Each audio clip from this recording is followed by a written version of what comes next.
कहा जाता है कि देश आपके हिसाब से थोड़ी चलता है साहब, देश तो कानून के हिसाब से चलता है, संविधान के हिसाब से चलता है। तो मुझे बताइए ना कि कैसा संविधान है, कैसा कानून है?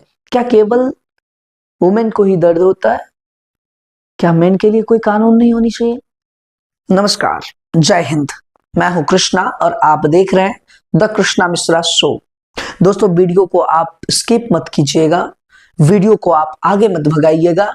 ये वीडियो कुछ और ही तथ्यों के ऊपर मैंने बनाया है।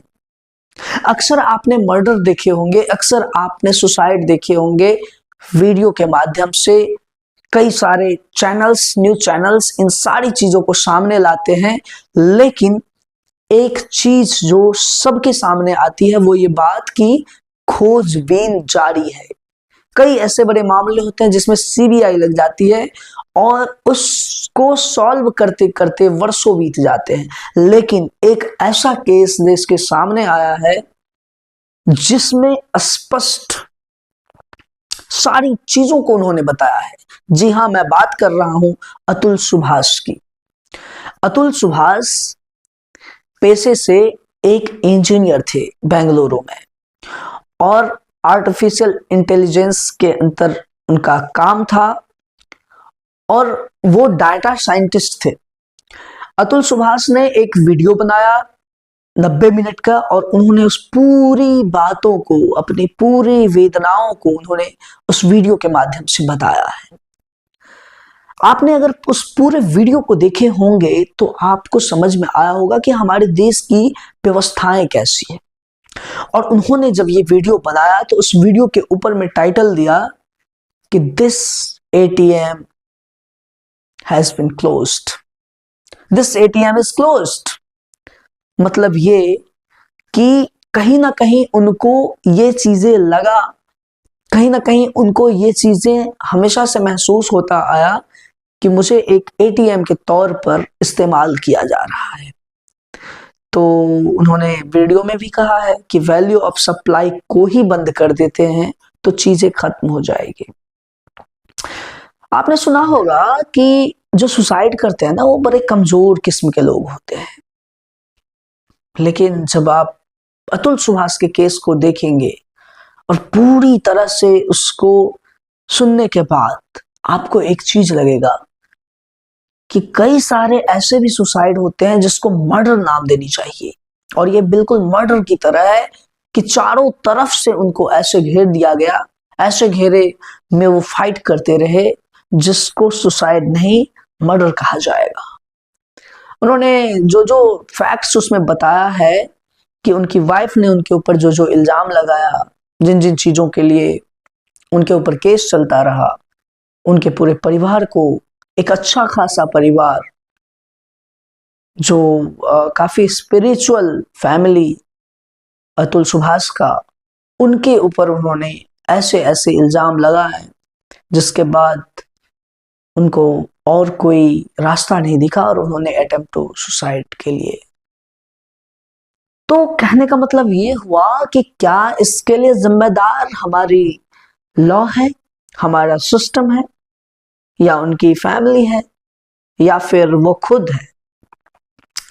उन्होंने पूरे वीडियो में बताया कि उनको कैसे कैसे पैसे एक्सटॉर्शन के लिए अलग अलग तरीके, जिसको हथकंडे कहते हैं, अलग अलग हथकंडे अपनाए गए और उनको परेशान किया गया, उनके अपने ही बच्चे से मिलने नहीं दिया गया। तो ये सारी चीजें कहीं ना कहीं सिस्टम के ऊपर सवाल खड़ा करती है कि आखिर ये जो सिस्टम है, जिसके ऊपर लोग जस्टिस के लिए एक्सपेक्ट करते हैं कि उनको जस्टिस मिलेगा, वही सिस्टम उनको तोड़ देता है और लास्टली वो ऐसे एफर्ट्स करते हैं, ऐसे स्टेप उठाते हैं, जिसके बाद वो अपने आप को खत्म कर लेते हैं। ऐसे अतुल सुभाष कई सारे हमारे देश में हिडन हैं, जिनके चीजें सामने नहीं आ पाती है, लेकिन यहां पर अतुल सुभाष ने खुद से ये 90 मिनट का वीडियो बना करके उन्होंने एक एक चीज को, कैसे कैसे उनके साथ चीजें घटना हुई, वो सारी चीजें बताई है। उनके बताने के बाद देश में कोई ऐसी हलचल नहीं हुई अभी भी उनके माता पिता गुहार लगा रहे हैं कानून से कि कड़ी कदम उठाए जाए, लेकिन हमारे देश में कुछ कानून ऐसे पारित हो चुके हैं जिसके ऊपर आप सवाल नहीं उठा सकते हैं। देखिए, वायलेंस अगेंस्ट हाउस नाम का जो एक्ट था वो अमेरिका में पारित हुआ था। आपको समझना पड़ेगा कि हमारे देश में जो इम्पोर्टेड लॉ है, क्या हमारे देश के जो फंडामेंटल सिस्टम है उसमें वो एग्जिस्ट करता है या नहीं करता है।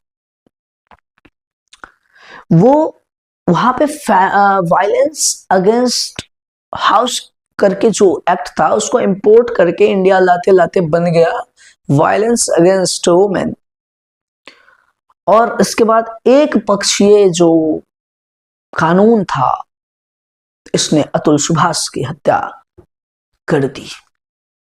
क्योंकि अगर दूसरे पक्ष को सुना जाता, अगर उनकी चीजों को समझा जाता और उनके जो अपने जो दलील थे अगर उसको भी कंसीडर किया जाता तो आज अतुल सुभाष को इतने बड़े कदम उठाने की जो मजबूरी थी वो नहीं आता। तो ये तो साफ है कि अतुल सुभाष ने इस सिस्टम से, इस करप्ट सिस्टम से फाइट करते करते खुद को खत्म कर लिया। हाँ, कहा जाता है कि देश आपके हिसाब से थोड़े चलता है साहब, देश तो कानून के हिसाब से चलता है, संविधान के हिसाब से चलता है। तो मुझे बताइए ना कि कैसा संविधान है, कैसा कानून है, कैसी व्यवस्थाएं हैं, कैसी प्रशासन है कि आज एक अतुल सुभाष को सुसाइड करने के लिए मजबूर कर दिया। वजाब्ते उन्होंने सारे एविडेंस दिखाया है और उन्होंने पूरी चीजें क्लियरली कहा है। अब आप सोचिए कि कैसे सिस्टम हमारे आपके लिए बनाए गए हैं। सरकार को चाहिए कि वो इस कानून सिस्टम में बदलाव करे। केवल एक पक्षीय नहीं सुना जाए। क्या केवल वुमेन को ही दर्द होता है? क्या मेन के लिए कोई कानून नहीं होनी चाहिए? क्या वन साइडेड जस्टिस होता है? इसका जजमेंट कहीं ना कहीं पब्लिक को भी करनी चाहिए और ये जिम्मेदारी होनी चाहिए देश की आवाम की कि वो इन चीजों के ऊपर विचार करें। ऐसी कई सारी घटनाएं हैं जो अच्छे खासे लोगों को तोड़ देते हैं। तो ऐसी कानून, ऐसी व्यवस्थाएं बिल्कुल नहीं होनी चाहिए जो एक पक्ष की सुने। उनका पूरा वीडियो को आप देखिएगा, आपको समझ में आएगा कि क्यों उन्होंने कहा कि सप्लाई ऑफ वैल्यू ही बंद कर देनी चाहिए। उनको लग रहा था कि हमारे पैसे से दुश्मनी कमजोर हो रहे हैं, मजबूत हो रहे हैं, हमारे पैसे से दुश्मनी मजबूत हो रहे हैं। मतलब हम एक ऐसे दुश्मन से लड़ रहे हैं जिनको हम ही मजबूत कर रहे हैं, जिसके वजह से उन्होंने value of supply of value या फिर वैल्यू ऑफ सप्लाई, जो भी समझे, सप्लाई ऑफ वैल्यू उन्होंने बंद कर दिया। तो मुझे लगा कि आपको मैं द कृष्णा मिश्रा शो के माध्यम से ये चीजें बताएं और आपसे यह दरख्वास्त भी करें कि ऐसी कानून व्यवस्थाएं जो हमारे देश में एक पक्षीय हैं उसके ऊपर जरूर सरकार को विचार करने के लिए हम आप विचार करें। धन्यवाद, नमस्कार, जय हिंद।